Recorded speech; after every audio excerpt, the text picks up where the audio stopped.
Welcome to CMO Confidential, the podcast that takes you inside the drama, decisions, and choices that go with being the head of marketing.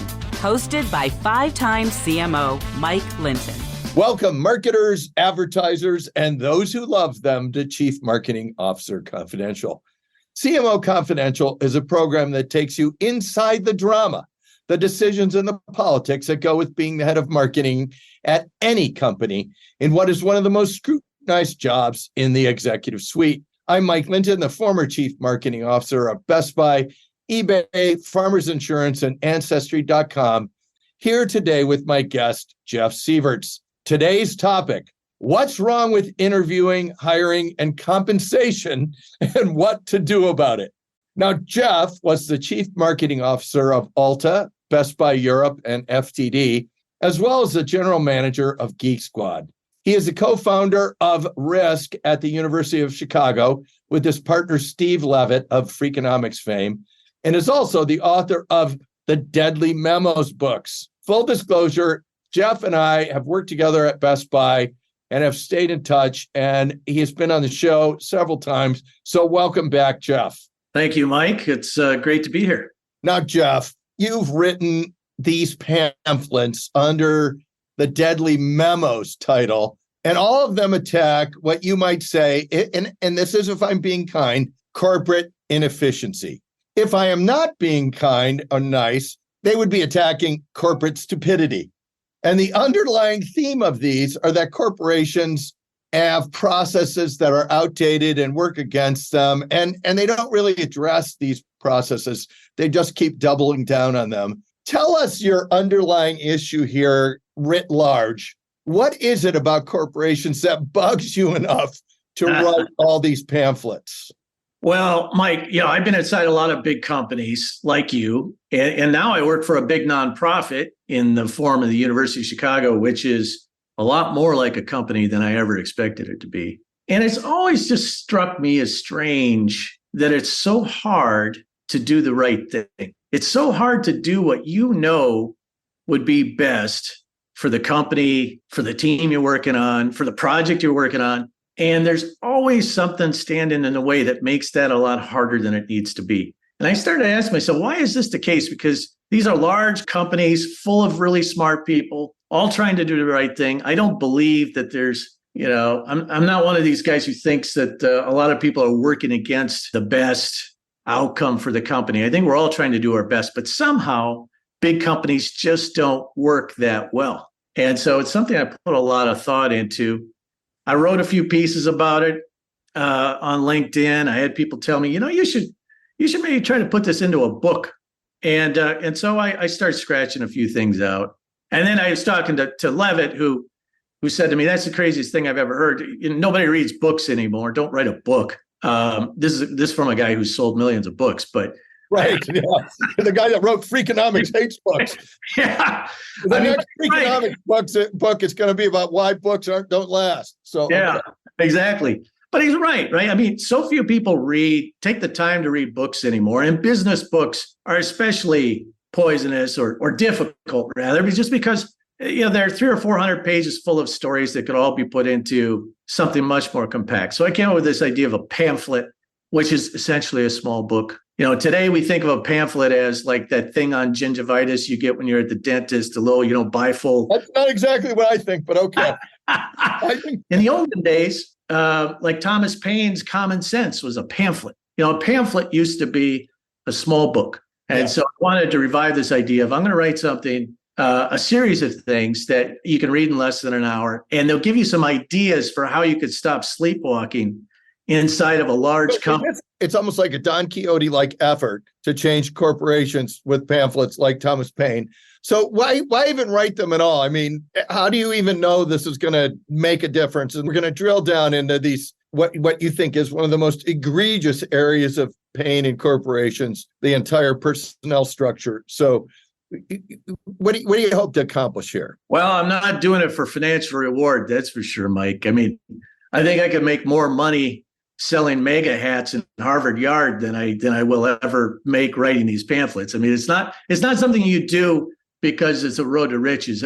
I just felt like there might be a chance to introduce into the wider conversation some ideas about how we could do things differently. Because I think so many of us just accept that this is the way big companies are, or big organizations of any kind. But we beat our head against the wall, wish it were different, but we don't really try to make it different because we throw up our hands and think this is the way it is. This is the way it's always been. This is the way it has to be. And I just don't accept that.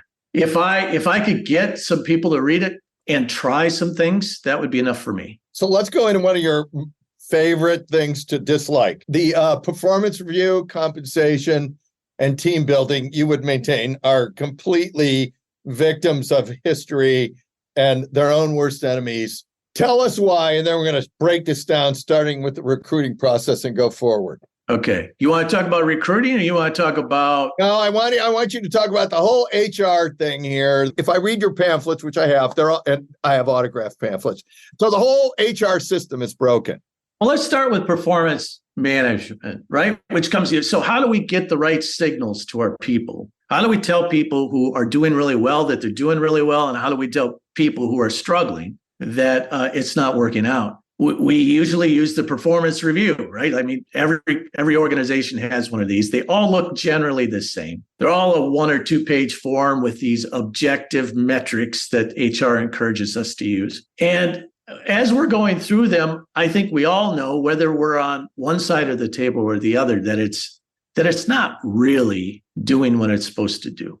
So let's just even start with the idea of, can I really capture somebody's performance in 5 or 6 metrics, objective and measurable metrics? Can I really capture how this person contributed to the team or the cause this year? And I think, for example, what if you tried to capture in 5 or 6 metrics your mother's impact on your life, or even your mother's impact on you in 3rd grade? Like, that would be absurd, right? It would be absurd that you could somehow capture the essence of that in these silly 5 or 6 metrics that we assign scores to.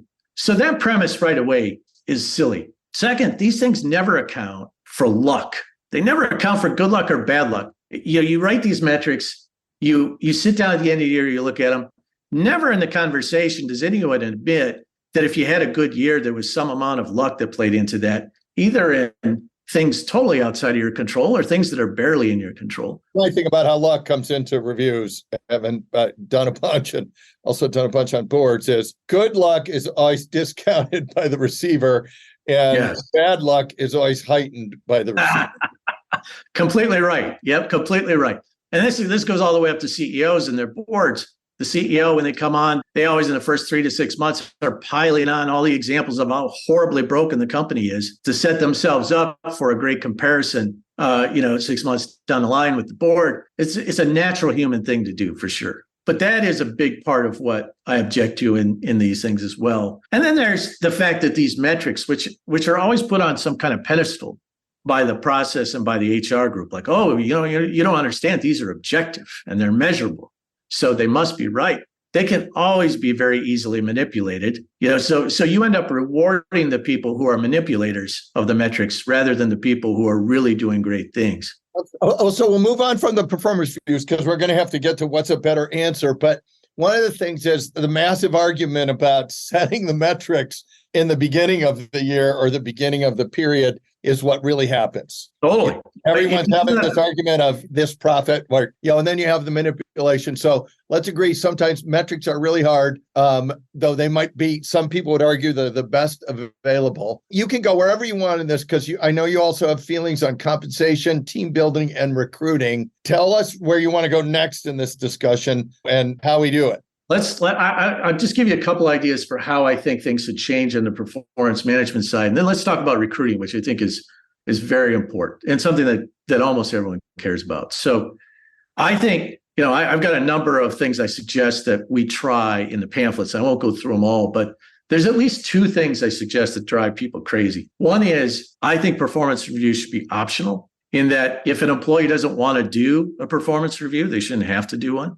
Now, a manager should always have to do one if the employee wants it. So it shouldn't be optional in that way. But I think there are a lot of people who don't want to review. either because they're not interested in getting better or they are not sure they can even get better. So why spend organizational resources on trying to take someone through a review that they don't want to be part of?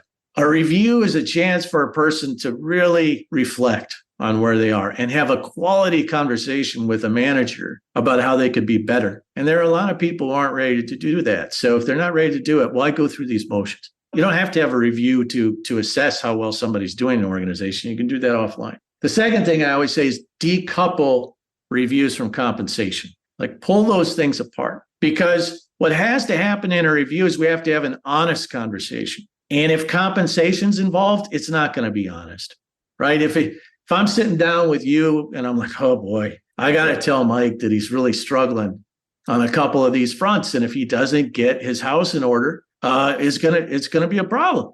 And that's hard enough to do. We as human beings don't want to do that. But if we now throw compensation in the mix, and I'm thinking, well, if I give Mike a 2, he's not going to get his bonus this year. Right. And then he's not going to be able to afford it. He's got a kid in college.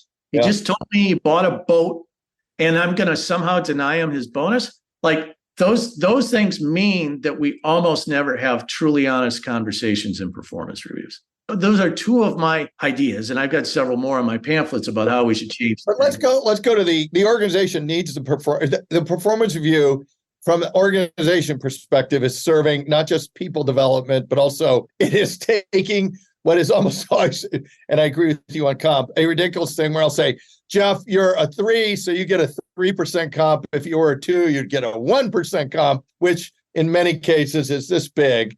But it also is the one thing that I'm going to say a lot of weak leaders use to push people out. How do you solve this problem of, and maybe this is a team building discussion, of actually changing the team out fast enough? Like if you were an NFL team, you would immediately change people out, or a Major League Baseball team, you would change weak performers out. That doesn't happen very much in business. And also the timelines and the understanding of performance are really hard as well. How do you use what the performance review is doing secondarily for the company? How do you fix that?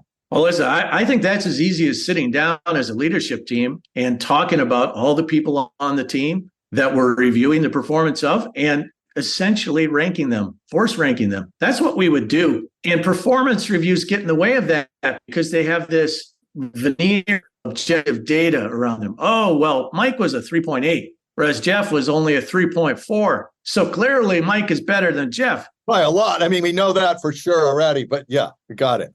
But that's absurd, right? If we really had to make tough calls about who are we going to promote, who are we going to put on the path to promotion, who are we going to nudge out of the organization because it's just not a good fit, we would just sit down and have a conversation about that as a leadership team. We would spend an entire afternoon on a whiteboard, and we would rank our people out. And we would figure it out. And we would use as inputs our collective experiences of dealing with those folks in our organization. And that would be far more accurate than looking at some stupid numbers in a performance review where you've independently scored your people, I've independently scored my people, person C has done their own score as well, and we somehow think those numbers are going to be related. Well, I agree with this, and though solving it is challenging because, look, if you are a pro sports team, you only have so many roster slots, and that makes there's a massive forcing function. Here you don't, and also you have, when you combine different functions, you have different scores. Then if you are a hard scorer, sometimes your people get penalized. So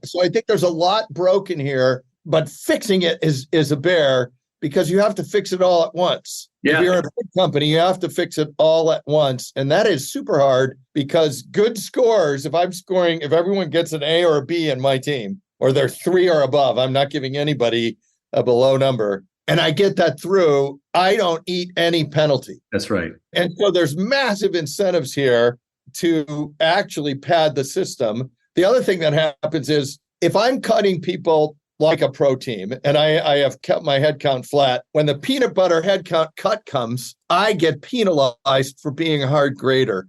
How should I handle this in a company where the system is broken? Yeah. Well, you're right, Mike. I think you're right in the sense that the system is all interrelated. And as such, it requires a very strong leader to come in and say, I'm going to do this differently. Yeah. I think if you're not the leader, the most you can do is do some experiments that illustrate for people the absurdity and the limitations of what we're doing now. But you need the CEO of a company or the general manager of a company to swoop in and say, I'm not going to do this the way we used to do it. We're going to turn this to marketing in a little bit, because I think I would love for you to give some tips just to the marketing function. But let's talk about recruiting. You also think recruiting is broken. Yeah, for sure. How do we recruit? We depend on two things, two vehicles for recruiting, the resume and the interview. And I think they're both critically flawed. Okay, so on a resume's got two problems with it. One, it's full of lies. And second, it assumes that all we are as human beings and as potential parts of a team are the sum of our experiences, our work experiences, right? And I point out the absurdity of that in my second pamphlet, the yellow one, where I say, okay, let's create the resume for Abraham Lincoln versus the resume for Richard Nixon. And if you look at these guys point by point on a resume, Nixon is 10 times the candidate that Lincoln is, because far better experience, far richer experience, far better education, far better jobs before he had this job.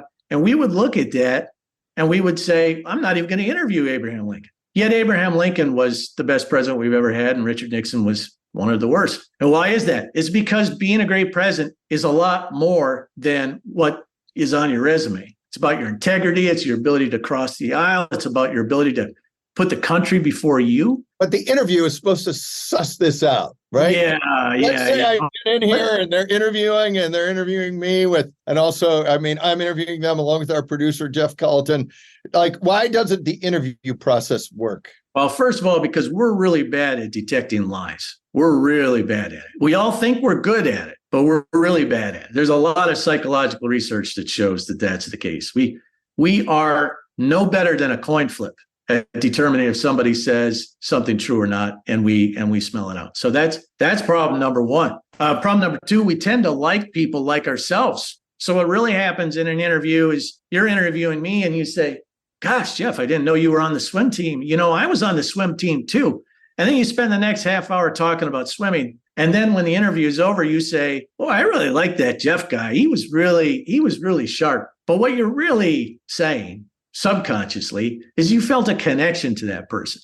And you felt a connection to them because they felt something like you. And that's not necessarily what you need on a team. May have nothing to do with what you put on a team.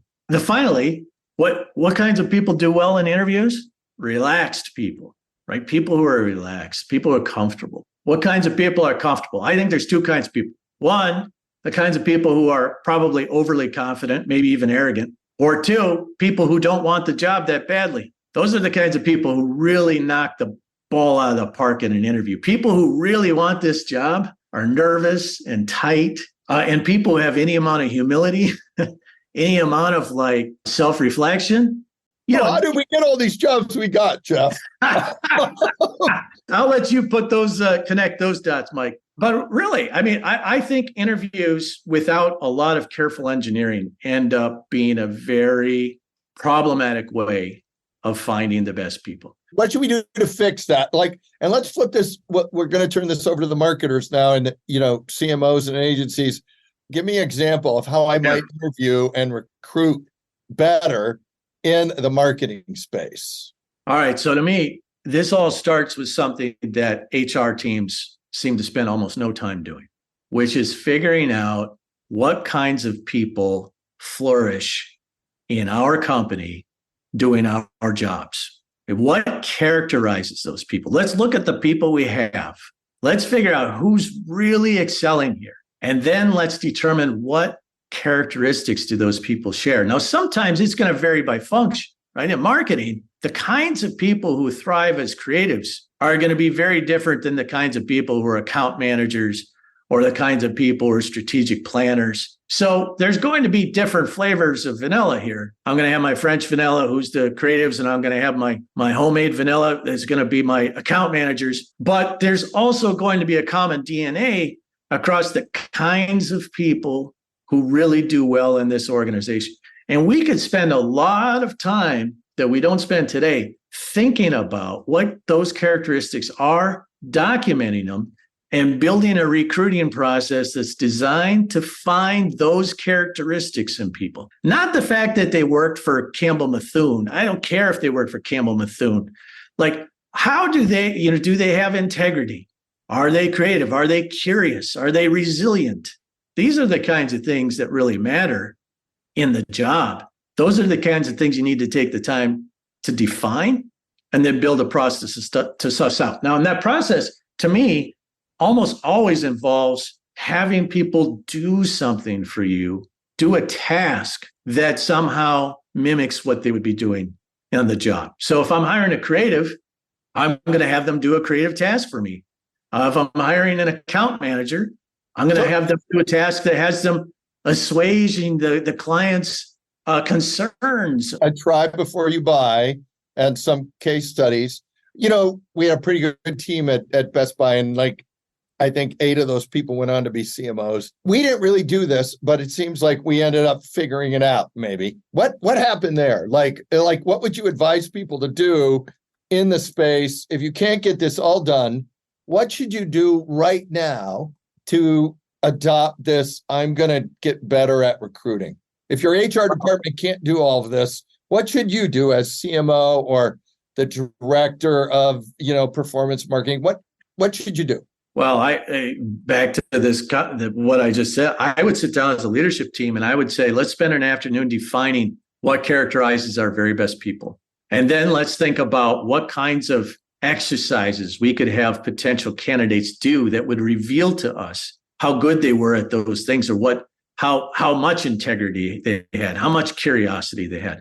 Now, those tasks can sometimes take the form of recruiting questions or interview questions as well. I mean, it's hard to see a future where the interview goes away. Right. I think you could have interviews that are a lot more pointed and a lot more strategic than they are today. You could concentrate your interviews on discerning 1 or 2 things about somebody, and you could ask a series of questions about that.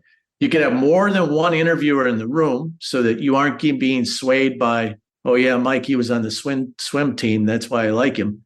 And you could get to a place where you better understand whether folks are really meeting that profile of people who thrive. One of the things I've also seen work a lot is dinners with people, like where the discussion can go longer, deeper, and not be so focused, where you get a feel for the folks. I want to flip this over to one of the things that you have called out is CMOs and marketers not being pragmatic enough, not making the hard calls, hiding. I think you call it hiding behind the system.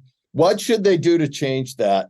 Well, a lot of my criticism, I have a lot of criticisms for CMOs about how they approach the task of marketing. But on these topics, I don't have any special criticism for CMOs. I have criticism for leaders. And I think leaders of any kind are not accepting their responsibility to change an organization for a better. They're accepting the way the system works, and they are thinking that, it isn't worth the effort. But it's absurd when you think about it. I want to think about this sports metaphor you brought up, Mike. I was just giving a talk at a financial services company about these pamphlets, and I used the sports metaphor of an NBA team. 1996 Bulls. I had to go back to 1996 because that was the last time I paid attention to the NBA, I think. But I compared the Bulls to my lowly Minnesota Timberwolves of 1996. The Bulls won 72 games. The Timberwolves won 26. We could talk a lot about the strategy and the nuances of the coaching, but the reality is that the Bulls won 72 games because they had 3 Hall of Fame players, and my Minnesota Timberwolves had one who was in the first year of his career. That's Kevin Garnett, right? That's Kevin Garnett. So it's so easy in sports to see the reality that the team with the best players generally wins. Yet somehow in business, we do not obsess about making sure we have the very best players on our team the way a sports general manager would. I agree with this. One of the things that happens in a lot of performance reviews is because you hired them and because they're yours, they are by definition amazing players. They're amazing players and they work really hard and they're amazing. So I hear you. So what you're saying here, if I can shorthand it, because I have 2 more questions I want to get in before we finish, is try and stay as objective as possible about your team. Your job for them and for the company is not to make them feel like they're amazing.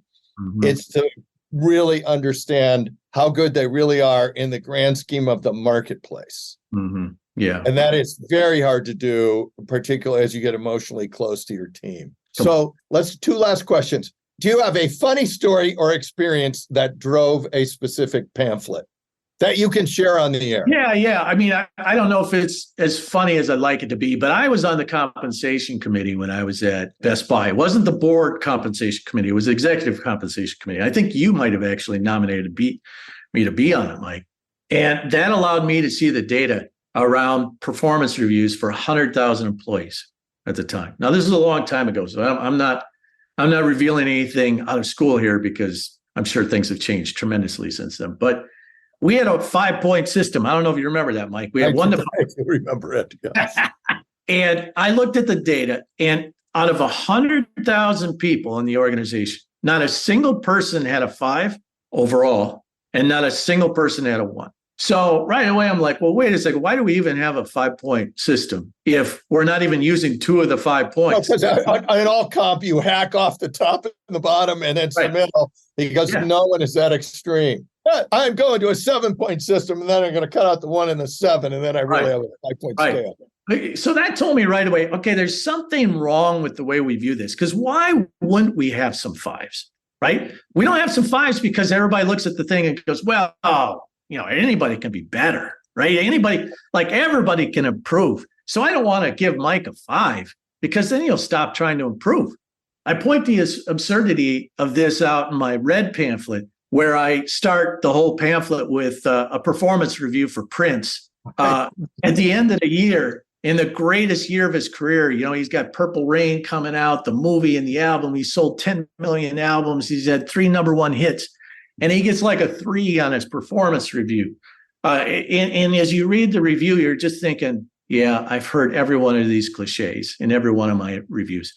And so big deal. Who cares, right? But you care because as an organization, you need your 5s to know that they're 5s. You need your top 10% of people to know they're amazing because you want them to have that very clear signal so that they'll stick around. That this is a place. Look, I'm with you. This is super hard. And the other thing is some people think they have a lot of 5s and some people think they have none. And standardization across multiple functions is a bear. Hey, since we're almost at the end, last question. Jeff, what's one piece of practical advice you'd give our listeners that we haven't talked about yet? Well, I'm sorry. I think we have talked about this. I know we have, but I'll come back to it. Think about your teams like a sports team. Why are you stopping? Why are you letting yourself off the hook of the task of making sure you have the very best team you can possibly have? Why is that not your continuous obsession? Do you not know? Certainly you know that everything that your team produces is a function of how great your people are. And if you have people on your team who are just not that engaged or not that good, why are they there? Now, this used to be more popular back in the old days of Jack Welch and GE, and there used to be this emphasis on you got to continuously call organizations. And then at some point that became passé. And now it's probably even radioactive because we spend a lot of time making sure nobody's feelings are hurt anymore, anywhere in corporate America. But I would say to anyone as a manager, what is more cruel than letting somebody waste their life doing a job they're not very good at? If you're not telling someone that they're struggling, and they probably already know they're struggling, but if you're not making it clear to them so that they have the opportunity to either get better at this job or to go find something that's a better fit with what they are good at, then you are helping them waste their lives. And that's a form of cruelty. I agree with this. I think your goal should be to have them have the best major league career they can have, but you have to be really honest about how they can play. So I think a great way to end it. Thank you, Jeff. And thanks everyone for listening to CMO Confidential. Look for our upcoming shows, which include a venture capitalist talks about artificial intelligence, a media maven discusses the marketplace, and a top executive search perspective on marketing from Spencer Stewart. Hey, all you marketers, stay safe out there. Thank you, Jeff. This is Mike Linton signing off for CMO Confidential. Today's episode of CMO Confidential is brought to you by CMOcoaches.com. Are you a current or aspiring chief marketing officer looking to take your career to the next level? You should work with a CMO coach. CMO coaches are former CMOs who are nationally certified coaches. So whether you want to improve your leadership skills, develop your team, or drive better business results, we have the experience and expertise to help you succeed. To learn more, visit us at CMOcoaches.com.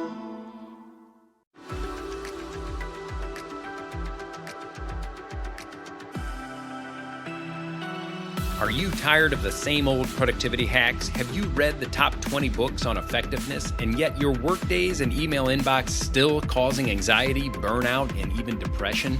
Ready to learn the latest in brain-based modalities, techniques, and technologies to optimize your success and well-being? Welcome to the Focus to Evolve podcast, where we'll illuminate your path to spacious productivity and balanced thriving. Each week, we dive into deeply insightful and immediately impactful methods to help you become highly effective while promoting health, profitability, and well-being. Say goodbye to the trance of busyness and hello to your highest potential. It's time to discover a new way of accelerating your mission, growth, and purpose. Join us on the Focus to Evolve podcast and get ready to live your most joyful, productive, and fulfilling life. Hi, my name is Sarah, and I want to tell you about my podcast called Can I Offer You Some Feedback? I'm a business consultant and executive coach with over 20 years experience in change management, leadership development, and naturally providing feedback to high performers. My podcast is for those of you who have a complicated relationship with feedback, whether giving, receiving, avoiding, or seeking. Feedback is essential for our development. In each episode, you'll hear from real people across industries with their ideas, perspectives, and best practices on feedback. I'll also be sharing business bites with you, simple explanations of organizational tools, management techniques, and leadership philosophies that will help you and your businesses thrive. You can listen to Can I Offer You Some Feedback on your favorite podcast app or learn more at evergreenpodcasts.com.